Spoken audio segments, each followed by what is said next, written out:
नमस्कार। कंक्रीट खोल जंत्र परी भीषण शब्द करुथुबा एक क्षुद्र स्वच्छ माछ आविष्कार करिसंती बर्लिन रो वैज्ञानिक माने। डानियोनेला सेरेब्रम प्रजातिर एही माछ को सेमाने परीक्षागार रे करिथिले अनुध्यान।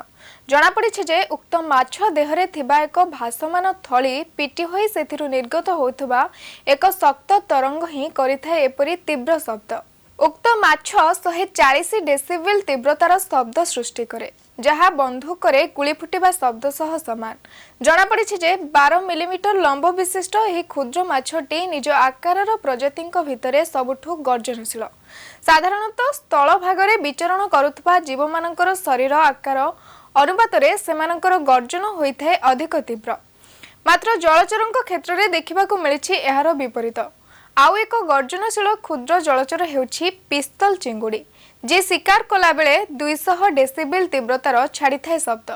प्रत्येक अस्थिल माछर रही थाए एपरी पवन भर्ती भासमान थली, जहाँ सेमानंको पानी भितरे भासिबारे करिथाए साहाय्य। अनेक प्रजातिर माछ निज मांसपेशी द्वारा एही थली को आघात करी बाहर करिथांती एपरी शब्द।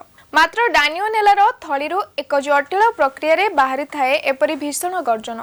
केवल पुरुष डानियोनेला ही एपरी शब्द करने को सक्षम बोली जानी पारिछंती गवेषक माने।